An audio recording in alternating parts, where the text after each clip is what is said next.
Dear students, good morning.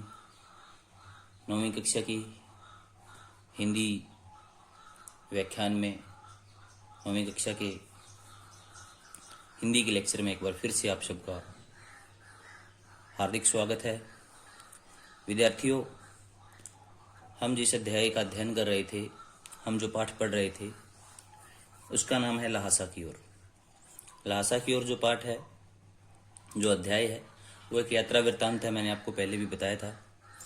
और इस यात्रा वृत्तांत के अंदर जो इसके लेखक हैं राहुल सांकृत्यायन, वो एक यायावर किस्म के कहूँ या उनके अंदर यायावरी के गुण हैं।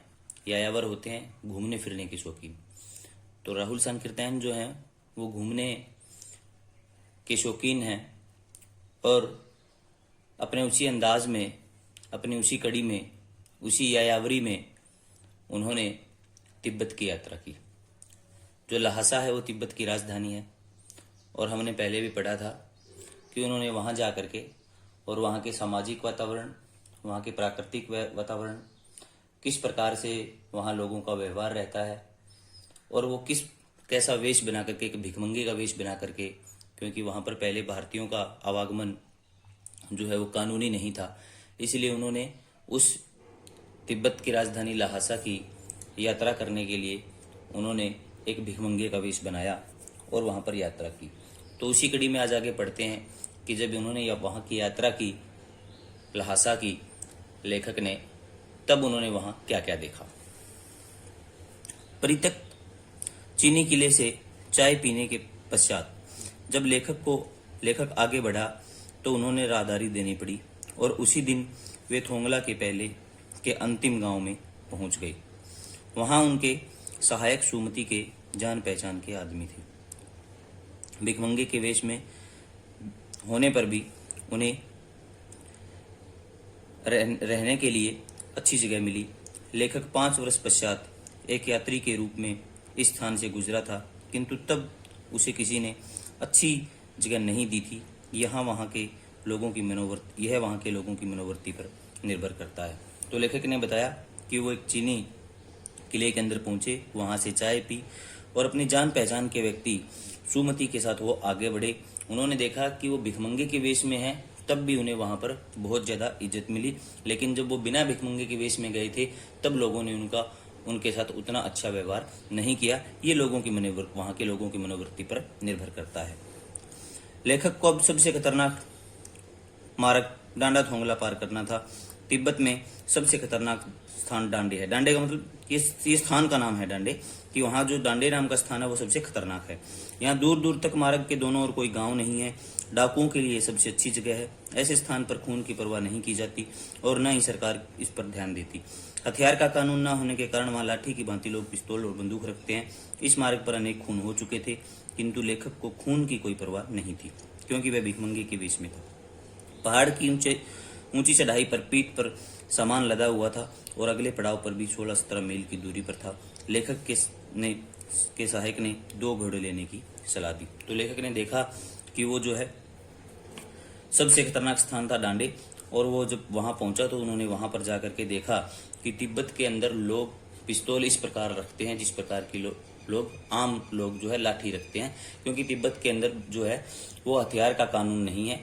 हथियार वहाँ अवैध या वैध जो है इस प्रकार से कोई निर्धारित नहीं किया गया है। वहाँ पर लोग जो हथियार रखते हैं वो अवैध होते हैं और कानूनी रूप से वो हथियार जो है उनको रखने की अनुमति नहीं होती। तो हम ये कह सकते हैं कि वहाँ पर जो है हथियार का कानून ना होने की वजह से हम ये कह सकते हैं वहाँ पर अपराध बहुत ज़्यादा है और जो है सड़कों के ऊपर भी खून हो जाता है। लेकिन लेखक ने जब ये यात्रा की तब उसे इस प्रकार का कोई जो है डर या भय नहीं था, क्योंकि वो एक भिखमंगे के वेश में थे। अगले दिन वे घोड़ों पर सवार होकर चले और दोपहर तक डांडे से ऊपर जा पहुंचे। तो जब वो लेखक अपने साथी सुमति के साथ था तो सुमति ने बताया कि जो डांडे है वो थोड़ा स्थान ऊंचा है डांडे से ऊपर, तो उन्हें ऊपर चढ़ने में जो है कई प्रकार की परेशानियां आ सकती हैं, इसलिए वहां पर घोड़े किराए पर मिलते थे कि जो है घोड़ा ले लिया जाए और घोड़े के ऊपर चढ़ करके आगे की यात्रा की जाए। ऐसा सुमति ने जब बताया तो उन्होंने, लेखक ने घोड़ा ले लिया और उसके साथ ही सुमति जो है घोड़े पर चढ़ करके डांडे से ऊपर पहुंच गई। वहां हजारों मील तक पहाड़ ही पहाड़ थे। बीटे की ओर दिखाई देने वाले पहाड़ तो बिल्कुल नंगे थे।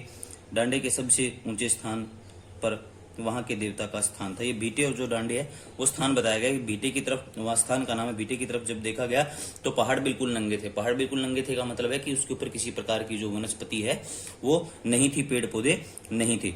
और डांडे के सबसे ऊंचे स्थान पर वहां के देवता का स्थान था, जो पत्थरों के ढेर, जानवरों के सींगों और रंग बिरंगे कपड़ों की झाड़ियों से सजाया हुआ था। और ऐसा माना जाता है कि वहां का जो देवता था, जो डांडे का देवता है, उसका जो स्थान था वो सबसे ऊंचा था और उस स्थान को पत्थरों के ढेरों से और जानवरों के सींगों से और रंग बिरंगे कपड़ों को और झाड़ियों से सजाया हुआ था। और ऐसा माना जाता था कि ये डांडे का देवता है। लेखक के साथ कुछ और घुड़सवार भी चल रहे थे। अब चढ़ाई कम थी किंतु उतराई अधिक थी। चढ़ाई और उतराई का मतलब होता है ऊपर चढ़ना और नीचे उतरना। लेखक का घोड़ा बहुत सुस्त पड़ गया था, इसलिए लेखक अन्य सवारों से पिछड़ गया था और आगे चलकर दो मार्ग फूट रहे थे। लेखक गलत मार्ग पर चल पड़ा। 1-1.5 मील चलकर पता चला कि वह गलत मार्ग पर जा रहा है। उसने लौटकर सही मार्ग पकड़ा और गांव से मील भर की दूरी पर लेखक सुमति के साथ साय के 4-5 बजे मिला और उसने लौटकर सही वह उस पर लाल पीला हो उठा, किंतु लेखक ने घोड़े की धीमी गति का बहाना बताकर उसे शांत कर दिया। लंकोर में वे एक अच्छी जगह पर ठहरे थे, परंतु उन्होंने चाय सत्तू खाया और रात को गर्मा गर्म थुक्पा मिला। थुक्पा जो है ये वहां का व्यंजन है तिब्बत की राजधानी लहासा का।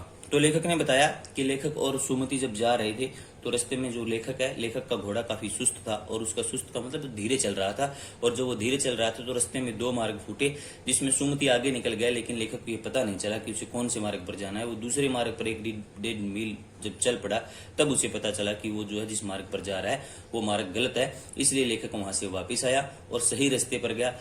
लेट पहुंचने पर, काफी देर बाद पहुंचने पर सुमति उसके ऊपर काफी क्रोधित हुआ, लेकिन उसने बताया कि ये कसूर उसका नहीं है, ये उसकी गलती नहीं है, ये घोड़े की गलती है कि वो काफी सुस्त चल रहा था।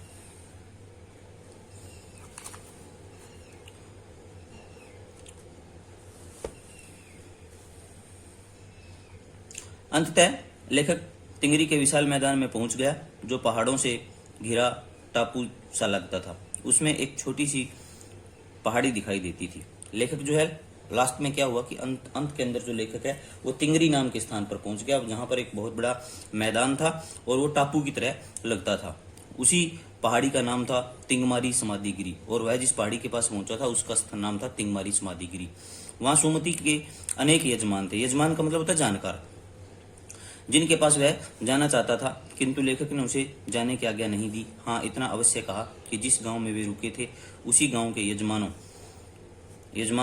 में वह गंडे बांट सकता है। सुमति ने यह बात स्वीकार कर ली और दूसरे दिन उन्हें कोई भरिया नहीं मिला। वे सुबह ही आगे चल दिए और तिब्बत में 10-11 बजे तक धूप बहुत तेज हो जाती है और वे 2 बजे तक सूरज की ओर मुंह करके चलते रहे।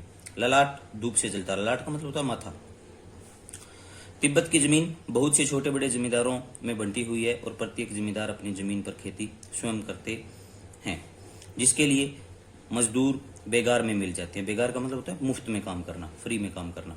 खेती का प्रबंध देखने के लिए किसी भी भिक्षु को भेज दिया जाता है और वह किसी राजा से कम नहीं होता। सुमति के यजमान को शेखर की खेती का मुखिया भिक्षु बहुत अच्छा व्यक्ति था। वह लेखक के भिखारी के रूप में होने पर भी बहुत प्रेम से मिला और वहां उन्होंने उसे एक मंदिर में ठहराया गया।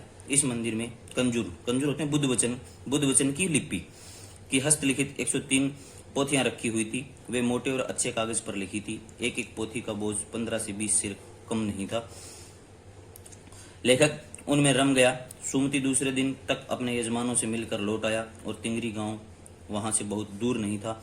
उन्होंने अपना अपना सामान पीठ पर लादा और अपने मार्ग पर चल दिए। तो एक मध्य के अंदर ऐसा बताया गया है कि सुमति ने एक बार कहा कि लेखक को कि आप यहाँ ठहरो और मैं मेरे दूसरे यजमान, मेरे जो जानकार लोग हैं, मैं उनसे एक बार मिल करके आना चाहता हूँ। जब वो मिल करके आने के लिए जब वो चला गया, सुमति जो लेखक के जानकार है, तिब्बत में जो लेखक के साथी थे, जब वो चले गए तो लेखक ने पीछे से वहां पर बुद्ध अनुवाद की उन्हें जो है काफी सारी बुद्ध लिपि मिल गई।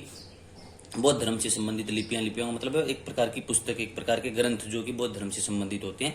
जब वो मिल गए तो लेखक ने 2 दिन तक, राहुल संकीर्तन ने उस बौद्ध धर्म की लिपियों को पढ़ा। तब तक सुमति वापिस आ गया और दोनों ने अपना सामान लादा तो वो चले गए। विद्यार्थियों, आज का हमारा जो लेक्चर है वो यहीं तक है। अगली कक्षा में एक बार फिर से मिलेंगे। धन्यवाद।